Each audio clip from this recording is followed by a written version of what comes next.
Okay, let me start.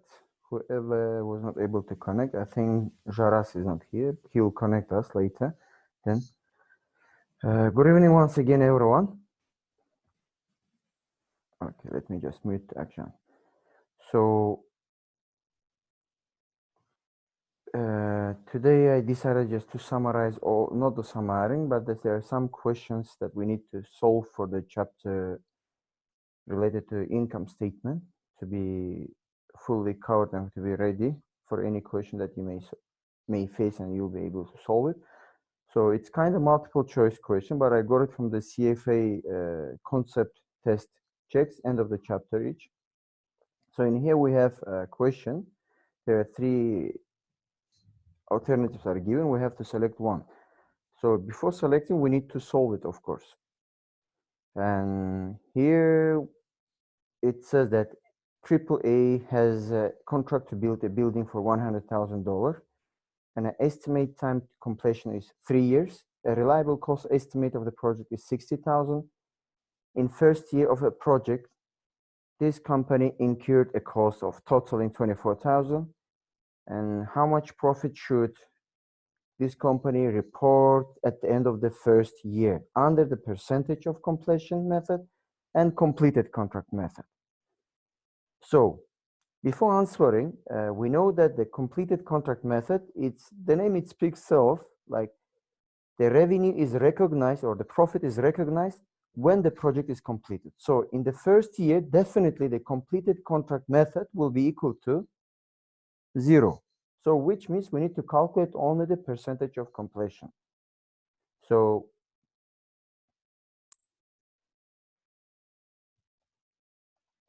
we know that in order to calculate, we need to divide it, the incurred cost of the first year by total cost, which is $24,000 divided by $60,000, which makes 0.40. It's a 40% of the total cost. So in the same way, we apply for the revenue. We said the building will be equal to $100,000 the revenue. So the 40% of 100,000 will be equal to $40,000. And minus 24,000. And minus 24,000, sure, and you will get 16,000. so. And it's A. And it's A.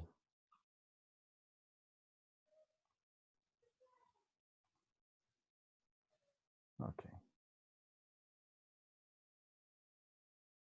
Okay.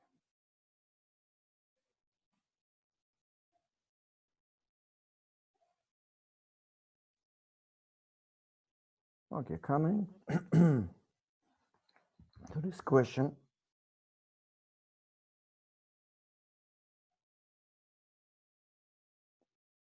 Okay, we are given a table here with purchases and sales. And as we can see that my mouse today is not working properly. Purchase and sales.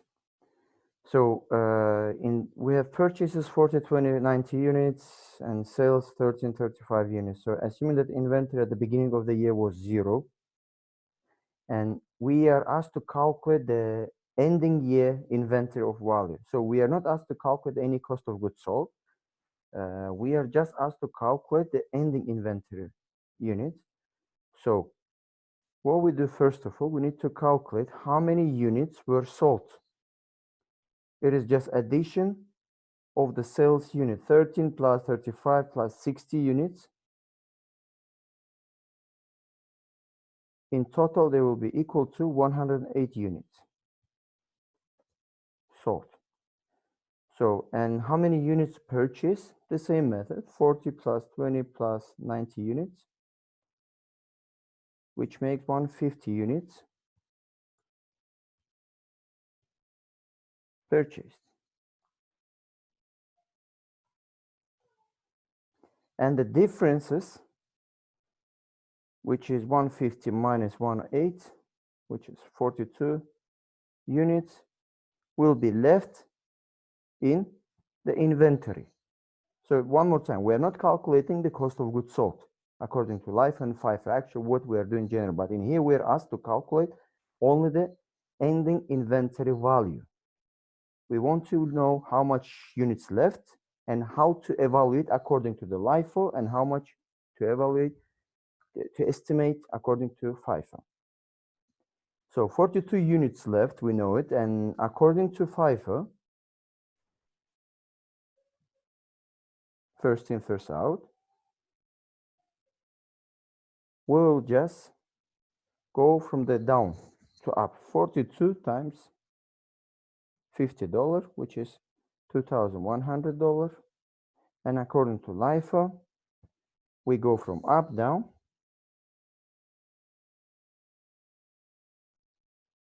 So it's 42 units, but however, we don't have 42 units. We have only 40 units.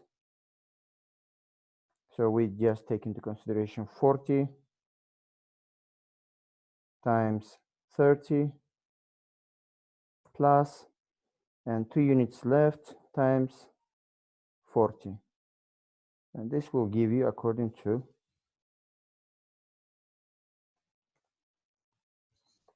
LIFO. So our answer is B. Okay. It's what you know actually from the beginning. There is no need to explain everything again, like cost of goods sold, and you know how to calculate according to FIFO and LIFO. One question I would like to ask, according to which standards, GAAP or IFRS, the LIFO is not allowed to use? LIFO. Yes, last in, first out. In which? According to GAAP principles. IFRS. Yes. No, IFRS, yes. Yes, GAAP is, GAAP is allowed. GAAP is allowing. GAAP is allowing to do it, but IFRS is not allowing to do it. Okay, save. Let's move further. Okay, here. At the beginning of the year, a triple W corporation purchased a new piece of equipment to be used in its manufacturing operation. The cost of equipment was $25,000. The equipment was expected to be used for 4 years and then sold for $4,000. So salvage value will be equal to $4,000. And depreciation expense to be reported for the second year using the double declining method. So we're asked to show the number which is in the second year. So we are using this double declining method. So it is easy as well to calculate if you know the formulation. Here, year one is, according to the formulation, 2 over 4 years times 25,000, which is equal to 12,500. So year 2, same, 2 over 4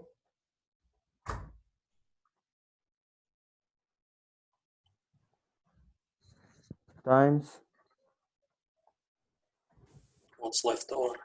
25,000 minus 12.5. Did anyone say something? Did anyone say something? Yeah, I said multiplied by what's left over, which is exactly what you did, like 25,000 minus Yeah. 12. Yeah, 12. yeah. Thank you so much. Thank you so much, Sam. So we are receiving like 6,250 in total. So our depreciation expense to be reported in the second year is equal to 6,250. So it's part B. We're selecting B. Save this part. Closing. Okay. Here in this question, we are have the whole corporation, which had 100,000 shares of common stock outstanding at the beginning of the year, and the whole issued 30,000 shares of common stock on May 1. On July 1, the company issued 10% of stock dividend, and on September 1, the whole issued 1,000 with a 10% of bonds, each convertible into 21 shares of common stock. So what is the weighted average of the number of shares to be used in computing the basic and diluted EPS, assuming the convertible bonds are diluted?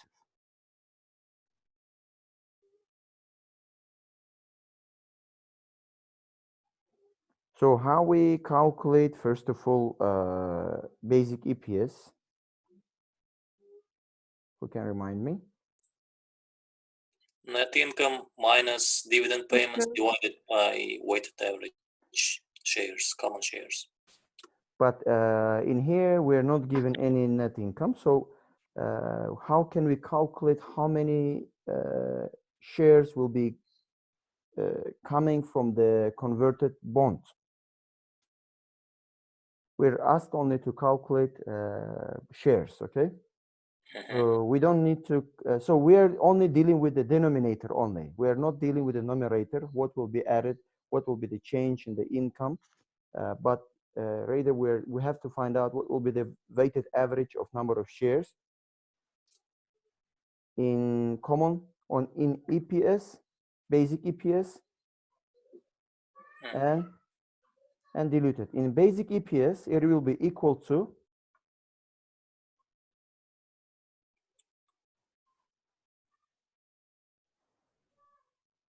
10% above 100,000 shares plus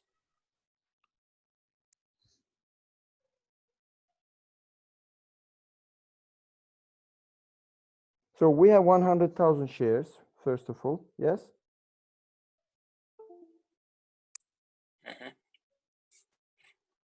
Plus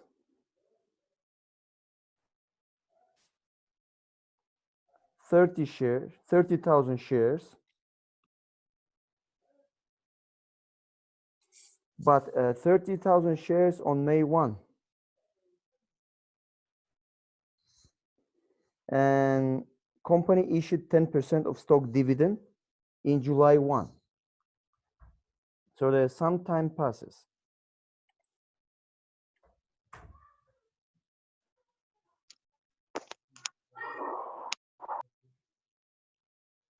Have issued 30,000 of common shares on May 1. And in July 1, the company decided to issue 10% of stock dividend, which means that they will pay 10% of stock dividend on this 30,000, okay? And 30,000 times 8/12, because how many months passed? 4. Let me make it like this so that you can understand better. Times 12 divided by 12, because it was at the beginning of the year and it doesn't show that how many months passed, but in here we're in May. It's a 1st May, it's a beginning. If you calculate till the 1st of May, 4 months passed. So we used 4 months out of the whole from the whole year, okay? And times 1.10% of it. This will give us the total number of weighted common shares for the basic EPS. If you calculate like 30,000, 8/12 and times 1.10 plus 100,000, 132,000. Okay. Did everyone get the same? Anyone who is calculating apart from me? Okay, just let me recalculate again. 132,000. Okay, 100,000 plus 30,000 times 8/12 and times 1.10. Okay, great. Now, diluted EPS will be equal then 132,000 plus if the bond is converted. We have 1,000 common shares. Sorry, we have 1,000 bonds that are convertible into 21 shares each. So which means we will have 21,000 shares. However, this bond was issued on September 1st. So until September 1st, how many months passed? From the beginning of the year, we can say 8 months. 8 months. So we have to multiply by the weighted average of it, like 4 divided by 12 from the whole year. Just 4 months left: September, October, November, December for the bond, for the common shares. Okay, now we'll be able to calculate 21,000 times 4 divided by 12 plus 132. It should be, okay, 139,000 shares. Professor, in a first basic EPS, I guess the representation is quite confusing because 1.10 applies to 100,000 shares as well, right? No, it applies on the one.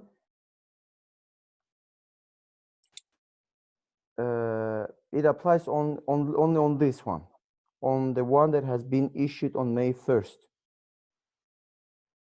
on new shares. Then we cannot get that 132,000 now. Let me just recalculate again.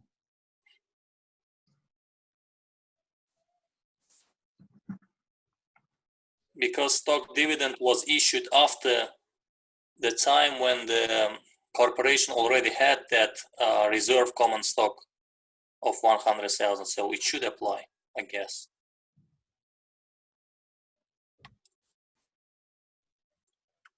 No, Islam, it should not. Basically, it is applied on the new shares, the new share that has been issued. If 12, We get 132,000 if we apply it to 100,000 shares as well. wait. You cannot get it. Why? Wait, just a second. Maybe just a second. I might be mistaken. As well. So Because in previous examples, we also applied it, as far as I remember. True. I agree with you now. I agree. Okay, this is my mistake. So, okay, I accept this. Thank you so much. It's all right.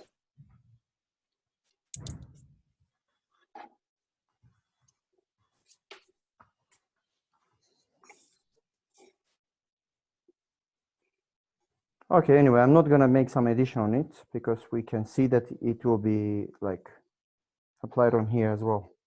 So that's why we can get it. 132,000 shares. It just brackets should be like for 1.10 for the whole, I guess.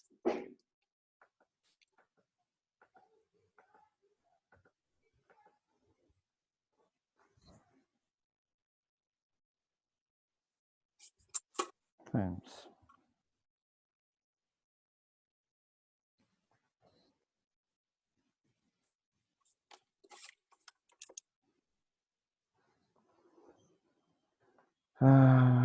Wait, let me reevaluate. If basic EPS, we do it 100,000 shares and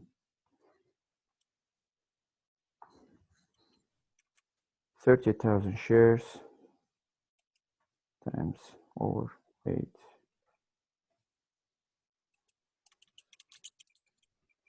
No, yeah. So it should be separately applied. Yeah, you're right. It should be separately. Exactly, you're right.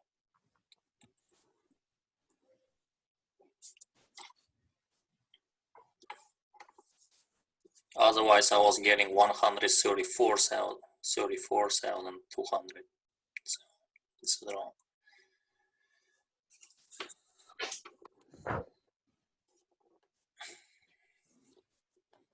So times 1.10, 110. So 100,000 shares should be times 1.10 plus 30,000 times 1.10. This time 8/12. So 30,000 times 1.10. This time 8/12.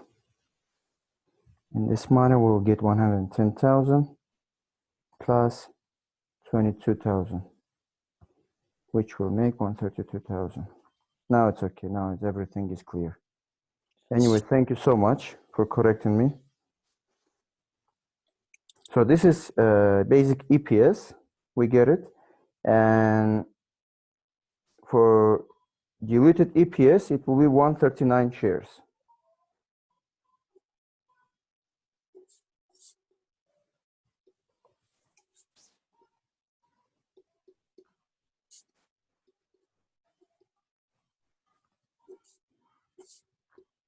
Okay, I can save it. So this is the correct answer. We select part A, 132 and 139. Professor, why 8? Isn't July 7?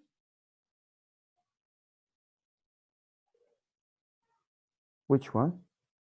On July 1st, the company issued 10%, and in basic EPS, we divided 8 by 12. Isn't July 7? No, it's just stock dividend was issued, but it was It's May paid 1st. for this. Okay. This 8/12 is related to the 30,000, not to the 10%. So 8, what month is it? Like May 1st. it's starting from the May 1st till the end. It says like 8 months left for the common Okay. shares. Okay. Okay. In here, like 100,000 times 12/12. And in here 8/12, and it's not related to the stock dividend of the 10%. Okay.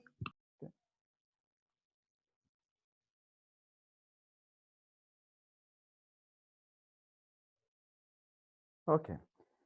Given the full information, how many shares should be used computing the diluted EPS? In here, we have 300,000 shares outstanding and 100 shares warrants exercisable at $50 per share, and average share price is $55. First of all, in order to be able to calculate how many shares should be used in computing diluted EPS. So first of all, $300,000 plus if stock is exercised, if warrant is exercised. At this case, can you say that it can be exercised? So can it be converted? If share price according to the contract will be $50, however, the average share price will be $55. So There is a gain, so yes, we can exercise. So there is a motive to exercise it. So how we do it?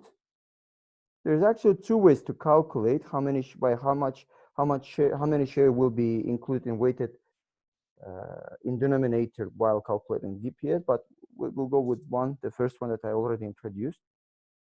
So we need to calculate 150,000 share, $1,000, like market capitalization, like 100,000 warrants times $50 per share, which will give you $150,000. And we will divide this by average market price share, which should give you 150,000 should divided by 55. Where we got 150,000? Wait. 100 multiplied by 50 Sorry, divided by sorry. 100,000 times 50 is 500,000.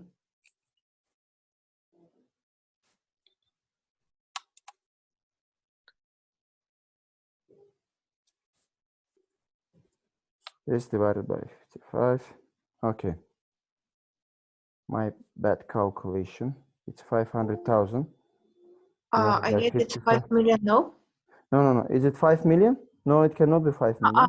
Okay. 500, because there's 50 and 100,000. It should give you, 5 million. 5 million. Yeah, my calculation is very bad. So if you divide it by 55, it will be 9,090.90. answer is C. And in total, we're gonna have 300,000 plus this amount, and answer will be C. Okay. There's another way to do it. It's like average market price 55 minus the share price 50, and this all should be divided by average price and times number of the shares, and it will give you the change as well. And this all times 100,000 shares warrants. So it will give you the same amount.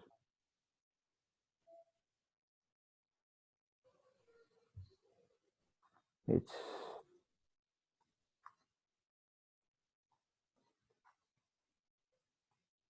so in this way you can calculate as well. And add the 300,000, you will get this one. Any questions? Professor, Yes. I got 5 million over 55. I got 90,000 somehow. Then it means your calculator doesn't take consideration after dot any decimals. So you have to change the calculation. If you do it in Excel, now if I can show you the Excel as well.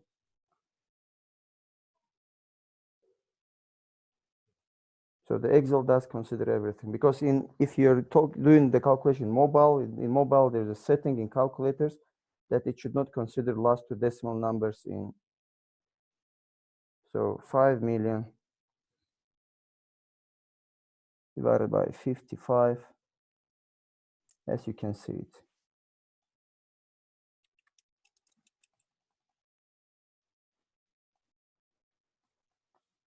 I guess she is right.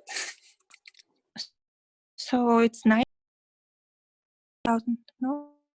Sorry? 5 million.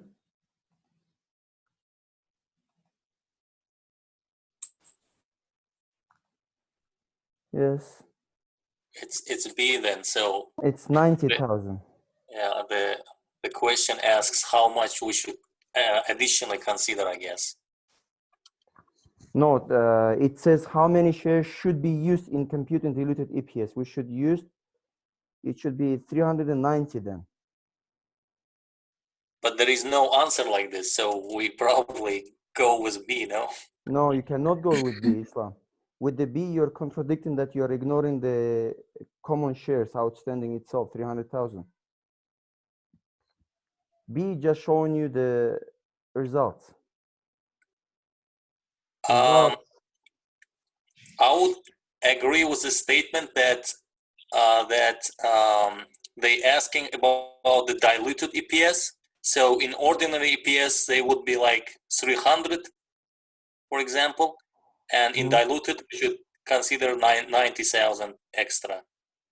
And that's what they're asking, and that's a trick that they're using. I don't know what's in answer book. I don't know. No. Look, the question, it doesn't ask how many exactly in diluted EPS shares. It asks how many shares should be used in computing the diluted EPS. Yeah. when you compute the diluted EPS, you should include the common shares outstanding. So there is a, but most probably here's a mistake. They should have wrote the fourth alternative, or they should have corrected this one to 390,000. In an answer book, let me check it quickly without going just a second.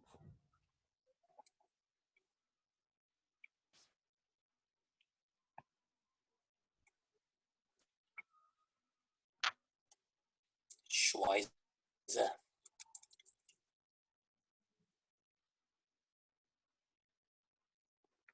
So which means there is a mistake as well.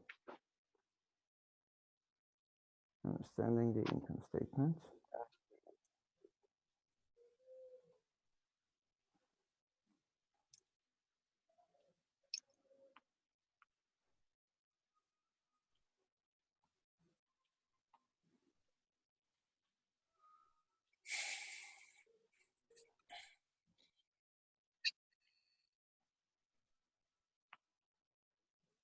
Here you go.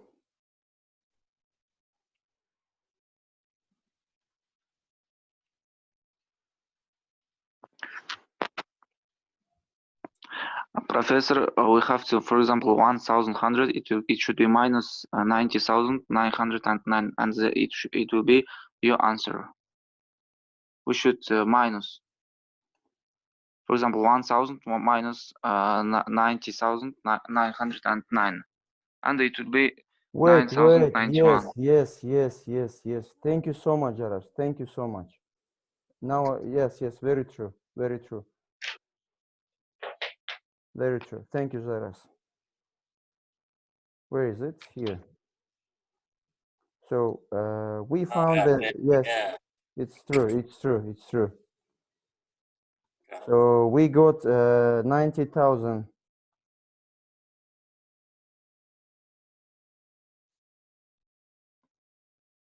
So it's 5 million divided by 55.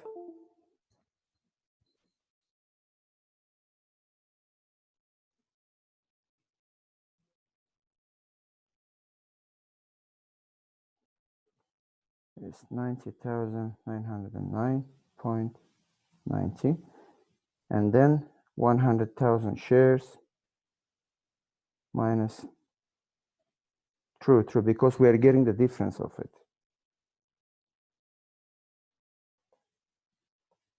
And then you will have this 9,090.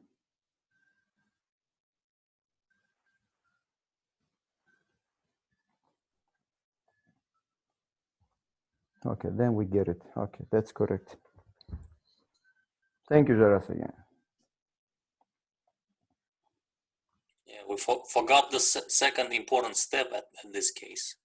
Yeah. Anyway, another step, like average share price minus the exercise share price divided by average share price and times 100,000, you get this amount, 9,090.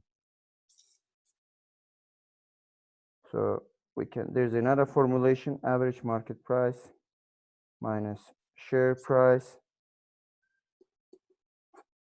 and this all divided by average market price, and times number of shares.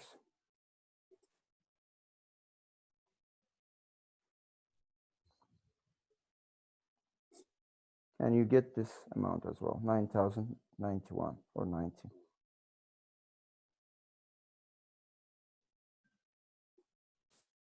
And the number of shares is what here? Number of shares, 100,000 warrants. When you convert, they become 100,000 shares. 100 warrants. Each warrant is one share. And it's 100,000 shares. So 55 minus 50 divided by 55 times 100,000 shares. And you get 9,090.90.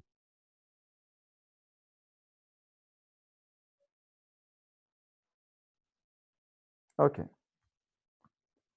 In here, the analysis gathered the following information about the company: 100,000 common shares outstanding from the beginning the year. Earnings is 125. The bonds, 1,000, 7%, 1,000 par bonds convertible into 25 shares each standing beginning of the year. So company's diluted EPS is closest to what? Who can calculate? First of all, we need to calculate change in the income and change in weighted average of the shares. And then we'll be able to calculate EPS.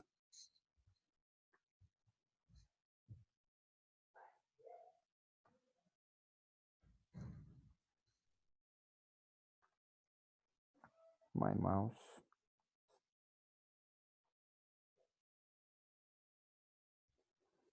So how we calculate the number of the shares convertible? It's 1,000 shares times 25. It will be equal to 25,000 shares. And what will be the impact on the income? This is impact on denominator. And what will be the impact on income? It is 1,000 bonds times $1,000 of par value times 7%, 0.7, and times this tax issue, 1 minus 0.40, and which is equal to 42,000. It's from the previous example, if you remember. In the class we solved it. And then we can calculate the diluted EPS in the following way.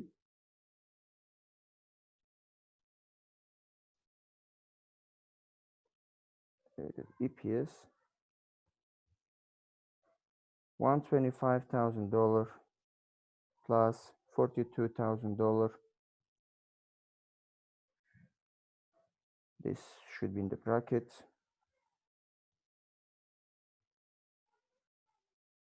And this all we divide by number of the shares. We have 100,000 common shares in here plus 25,000 shares in here, and which will be equal to,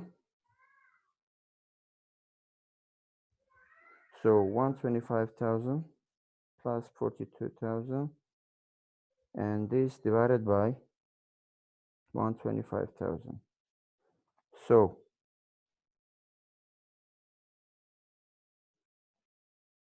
our diluted EPS will be equal to 1.34.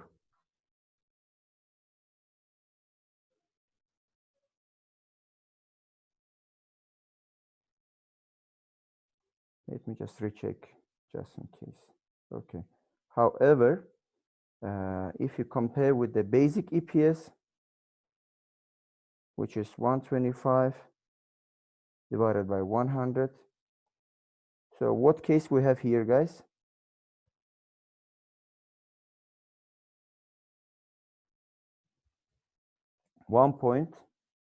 Anti-dilutive. 24 anti-dilutive. So in the case of how do you explain this anti-dilutive? Why we have an anti-dilutive case? Like when you convert the bonds into the shares, it should reduce the proportion of the ownership, but in here and the earnings, in here it's vice versa, it increases. So why do you think it may happen in the case of bond?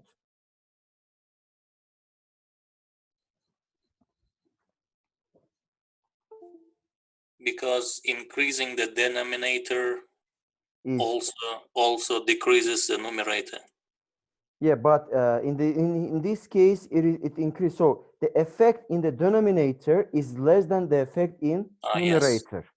Which means that the return on interest, the coupon return, is higher than in shares. So do you think that it will be logical for the bondholders to convert? Once again, the last statement you said? Do you think that it will be logical for the bondholders to convert their bonds into shares if they know that their coupon rate is higher, their return from the bonds is higher than from the shares? No, they will probably keep the Bonds bond. holding, yes.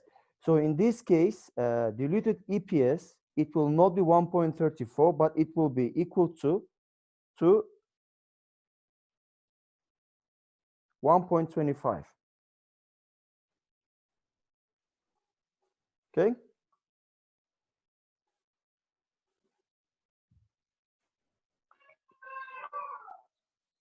So Why?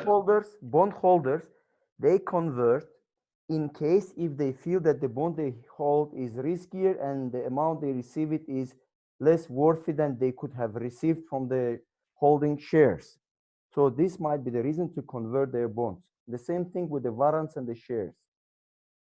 So in this case, if they are not converting, if the bond they are not is not diluting, then there is no way to go with it. So the diluted EPS will be equal the same with the 1.25 as basic EPS.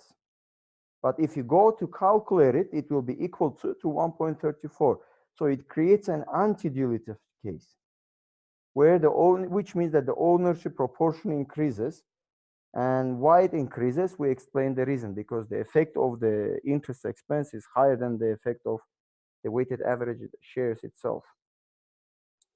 So the logic is for investor is having the greater risk in terms of converting the to shares and getting still the same 7%. Yes, because they say if we convert it, we don't get anything. Like they are losing the opportunity cost of not holding the bond itself if they convert to the shares.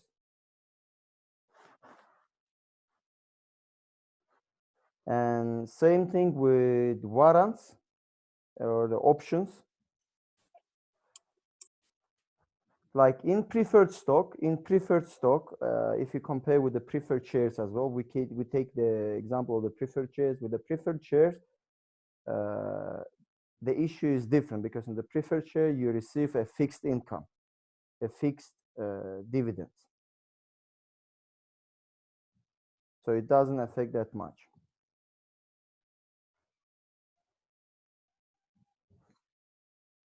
Any questions?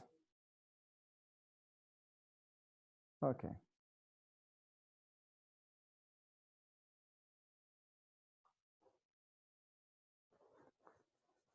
Okay, and analysts gathered the following information about the company: 50,000 common shares outstanding from the beginning of the year.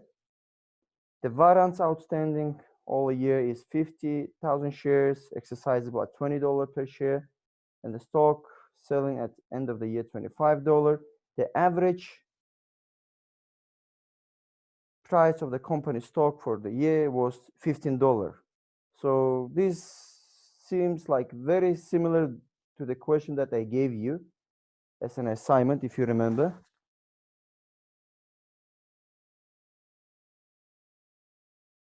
So you're asked how many shares should be used in calculating the diluted EPS. You can directly tell without any calculation.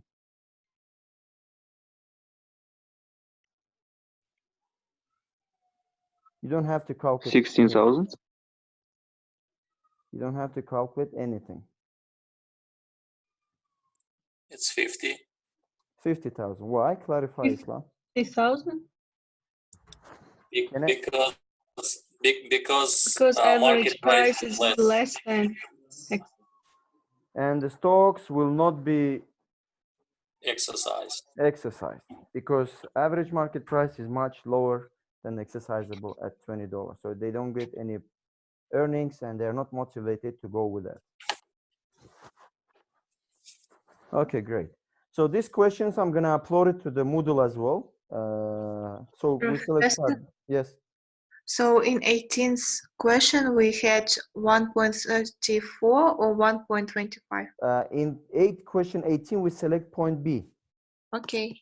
Point B, 125, because anti-dilutive means that it's increasing the proportion of the ownership and it's not in the favor of the bondholders. Okay. And in here, 50,000 shares, because the the warrant holders, they will not convert their warrants into the shares. It's not in the favor to convert it. They're not going to earn anything. They're going to incur a loss, actually, if they convert. Okay. Now, do you have any questions? Okay, if you don't have any questions, I'm going to just stop this. Let me close it. I'm going to upload these questions to Moodle. Professor, could you please also upload lectures? Yes, I'm going to upload the lecture. I think I already uploaded the lecture, the last lecture about the income statement. I did it already. We don't have a diluted EPS. We just have a basic.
So do you have any questions before we proceed to the balance sheet?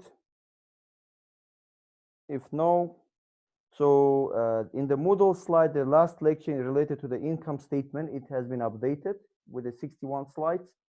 So it's available. And there's another lecture, I'm going to upload it. It's related to balance sheet. So understanding the balance sheet. So we know so far that the income statement shows a video recording of the firm's activities over the period. This is what we know. However, when it comes to the balance sheet, it shows just a picture, a kind of a snapshot of the financial position of the firm, where it holds the physical assets, and it shows where this physical asset has been acquired and through the liability or equity at a point in time. So just as with the income statement, to understand the balance sheet accounts, how they are valued and what they represent, it is very important to us to analyze the financial position of the firm using the balance sheet. Because the balance sheet will mainly have the information related to solvency risk and liquidity risk. We know that the liquidity risk is all about short-term obligation that the firms they need to meet. But when it comes to the solvency, it's all about the bankruptcy. We are talking about the long-term obligations, long-term debts that the firms need to go with actually. So evaluate the balance sheet. There are different choice of accounting methods, and accounting estimates has been used that will affect definitely the financial ratio. And for financial analysis, it is very important and crucial to be careful when they make a certain adjustment, especially when they compare two different firms. So it is very important to pay attention and which method and by which balance sheet is calculated, like we know that there are different methodologies are used to evaluate different accounts. We can say inventory, we have the account receivables. So each items are represented in a one order or in one way of estimation. So it is very important for the analysis to understand which way of estimation was used to calculate a certain item, like let's say account receivable or inventory. We know that inventory evaluation is done through LIFO and FIFO. We go on one part, while using the LIFO and FIFO to calculate the cost of goods sold, we use the LIFO FIFO to estimate the inventory itself. And we will come to the point, what does the inventory mean actually, and where it was, and how the inventory used actually, for what purposes. So in next study session, we'll include more detailed information about the balance sheet accounts, including inventory, long-lived assets, deferred taxes, and long-term liabilities itself. So the balance sheet is also known as the statement of the financial position or the statement of the financial condition. This reports the firm's financial position at a point in time. The balance sheet has got three main components. First one is the asset, liability, and equity. Asset, we know these are the resources that is owned by a firm or is controlled by a firm, and they are controlled with the expectation that will bring some positive economic benefits to you. This is why you hold the asset. But when it comes to the liability, it shows obligation as a result of the past event that has taken the place. And of course, what liability shows and what you expect from the liability is an outflow economic benefit. So assets are showing the inflow of the economic benefit, but liability is showing outflow of the economic benefit. So this is why you have to make a differentiation between the asset and liability. But when it comes to equity side, is all about the residual interest that arises from difference between asset and liability. And equity is also referred to stockholders' equity, shareholders' equity, owner's equity. Sometimes you may find out that the financial analysis call the equity as net asset, because what is left after deduction of the asset, the liability. So the financial statements item should be recognized if the future economic benefit from the item is probable and its value or cost can be measured reliably.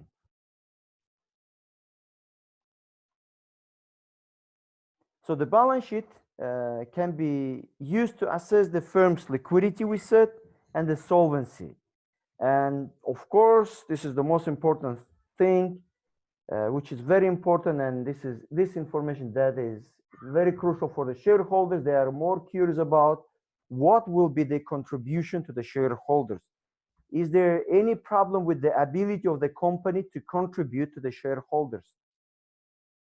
So from the firm's perspective, liquidity is the ability to meet the short-term obligations, while the solvency is showing the capability of meeting the long-term obligation. So basically, if the firm doesn't solve the problem with the liquidity in the short run, and if it still continues this problem, this may lead the certain firm to a bankruptcy in the long run, where they will face a solvency. So the example, the global financial crisis that took the place in 2007, 2009, when the banks, they started to face the liquidity problem, when there was a huge demand withdrawals, and the banks, they were having problems with meeting these demands, and this problem continued, and they end up with the solvency issue. They couldn't, and the solvency in there, it referred that they couldn't pay their long-term debt, because apart from the short-term obligation, like demand withdrawals, like the loans that are expired, that are subject to be expired in 1 year, they couldn't just pay this short-term obligation, and in long run, they end up with default of long-term debts. that really triggered a big chaos in the financial market and globally actually. So balance sheet elements, asset, liabilities, and equity should not be interpreted as market value or intrinsic value, because for the most firms, the balance sheet consists of mixture of values, which meaning here that each item is recorded specifically by its value. Some of the items are recorded by its amortization cost. Some items are recorded as at fair value. So amortization cost, the example I can give you, the bonds, like when the company issues the bonds or the company buys the bonds, there's amortization cost on it. So there is a depletion, there is amortization, there is a depreciation. So each estimation has got its own value, like example of amortization, depreciation of long-lived tangible assets. Those tangible assets are estimated in different methodologies, depreciation. So straight line depreciation and long-lived assets can be done from the double declining methods and so on. But when it comes to the amortization cost, talking about the bond, because we know the bond has got its face value at its maturity date, and it has got discount. So when the company buys the bond at its discount at $900 per bond, and face value is 1,000, so from this discount to the face value, this is shown the amortization cost actually. So that's why we should be very careful when we evaluate the balance sheet. We should be taking into consideration that each item has got its own way of evaluation, its own way of estimation. So if the balance sheet was reported at fair value, and the value may have changed since the balance sheet date. So that means that the fair value is more close to the market value to the item. So you buy something on the market value. So today's market value of the same item will not be the same with the market value of the same item in the next year or in the previous year.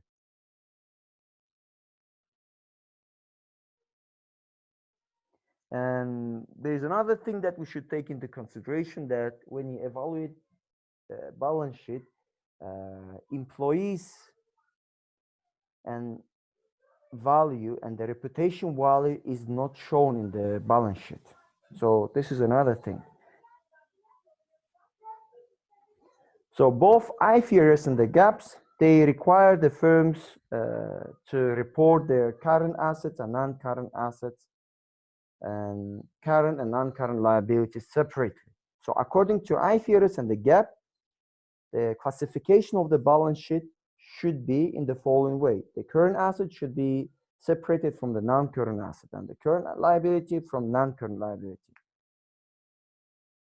So under IFRS, the firms can choose to use the liquidity-based format.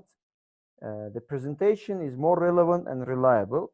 It is liquidity-based presentation, which refers like items are ordered in the liquidity order, like from most liquid to the least liquid. And the most liquid assets in the current asset category starts with the cash and ends up with the long lived with the tangible asset. So basically the current assets are the assets that are convertible in 1 year, within a year, or we call it like operating cycle. So within that operating cycle, within one operating cycle. So operating cycle is the time that it takes to produce or purchase inventory or sell the product and collect the cash. So the current assets are usually presented in the order of liquidity, and it goes both by IFRS and the GAAP management. Basically, if you talk about current assets, if you see the current asset, it will just underline the operational task that the company takes while showing their financial position at point in time. Like you can see that the current asset, you can clearly understand what the company is doing actually. And when it comes to the non-current asset, the non-current asset is more all about its investment activities like land, machinery, building, etc. We're going to talk about a little bit later. more. So the current liabilities are the basically obligation that will be satisfied within a 1 year or one operating cycle. More specifically, liability meets any of the following criteria is followed in below. Here, the first one, like settlement, is expected during the normal operating cycle. Settlement is expected within a year.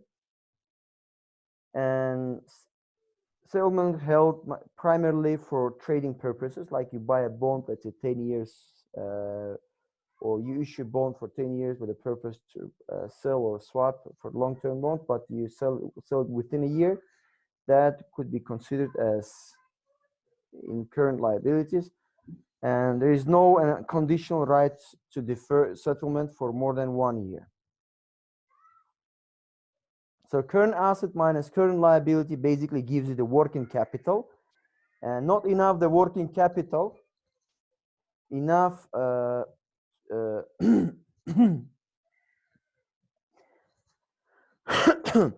the working capital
hello everyone again. I'm sorry, I just had to leave you for 1 minute. There was a fight between children.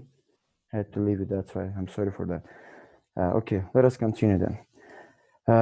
So working capital, it measures the liquidity issue, but however, the working capital is not enough to measure that liquidity issue. And sometimes too much liquidity can be shown through the working capital, but it doesn't necessarily mean that the company has got a very strong liquidity position. Another indication can be derived from here that the firm does not use their assets efficiently. So the firm that has experiencing some problems in exploitation of their assets. That's why it may be a good indication of the liquidity. So the working capital is not a really best indicator of liquidity position of the company. So when it comes to the non-current assets, they do not meet the definition of the current assets because they will not be able to be converted into cash within a year. It takes actually longer than a year and more than one operating cycle. So non-current asset, they basically provide information about the investment activities, as I told you before. For non-current liabilities, they do not meet the same criteria of current liabilities because they do not provide information, and they cannot be satisfied within a year. That it takes more than a year, and it's all about the long-term financing activities, like we're using the long-term liabilities. So the current assets are the cash and cash equivalents, marketable securities, cash and cash equivalents are the short-term and highly liquid investment. They are the first item that are listed in the balance sheet. We all know this. And the example of the cash equivalents are treasury bills, commercial paper, the money market funds. We know that the money market funds and the papers commercial and the treasury bills that are traded in a money market that has got the maturity less than 1 year. And cash equivalents are considered to be financial assets.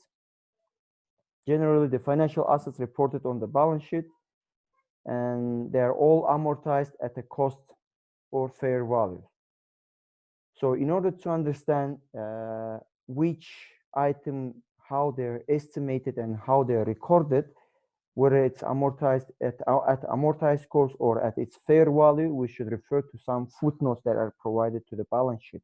In the annual reports, we can see it and we can really understand it. So when you make some analysis, especially for liquidity issue, you have to know, as I told at the beginning, you have to be able to differentiate how this certain current asset has been estimated, through which method. In order to get this information, you can just follow the footnotes that are provided to a special item. So when it comes to marketable securities are the financial assets. They are traded publicly and whose value can be readily determined. And examples, they include the treasury bills, notes, bonds, and equity securities.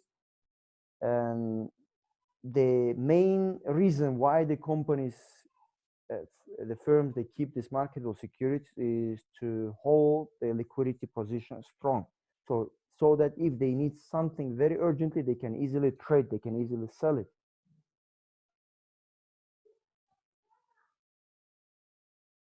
Okay. When it comes to account receivable is also known as a trade receivable. They are also considered as a financial asset. Account receivable mainly represents the amounts owned by the customers on the goods and services that has been sold before on a credit basis.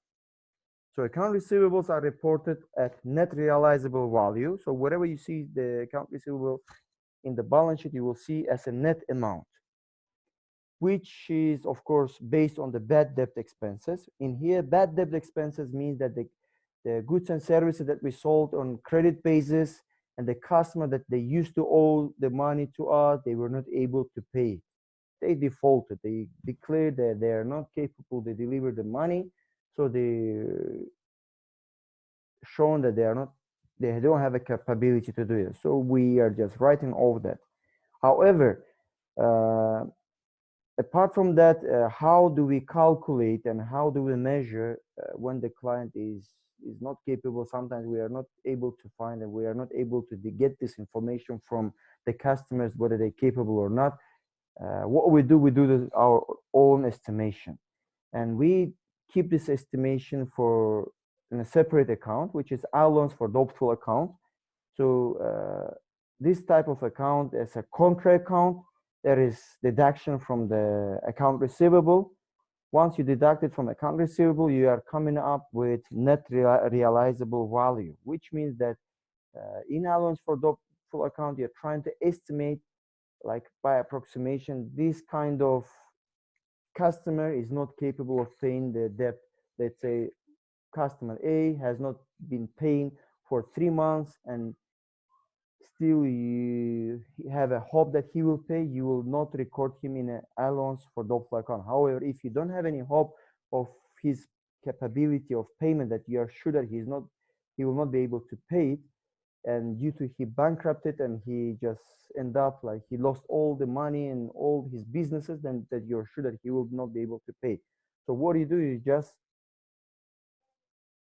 put him into allowance for doubtful account. And when the receivables are written off, the both gross receivables and the allowance receivables account will be reduced. So apart from that, IFRS and the GAAP, they require from the firms to disclose a significant concentration of credit risk, including the customer, geographic, and industry concentrations, like from which customers and what is to show the percentage of doubtful accounts in terms of allowances. Like this type of percentage of the customer will not be able to pay the money. Let's say I have 100 customers, and out of 100 customers, let's say 10 customers will not pay the money. Why this is important and why the IFRS and the GAAP and other auditing companies, they're asking the firms to disclose, it is the information for the potential investors, potential creditors and lenders. So what is the information, first of all, needed for investor or potential shareholders from the balance sheet is that from where this company receives the money. Like we say, this is important to know, like liquidity, where the company has got liquid position. Why it is important for the shareholders? Because they're gonna receive the dividends. They need to be sure that they will be able to get the dividends. If you're putting yourself into the creditor's shoes and you want to know whether these guys will be able to pay the interest if you provide the loan. So that's why IFRS and the GAAP and other auditing companies, when they estimate, when they come up with a certain annual report, they ask the firms to disclose a concentration of the credit risk related to their account receivable, like put some percentages. So let me finish just this and I will stop. Analyzing the receivables relative to the sales can reveal the collection of the problems.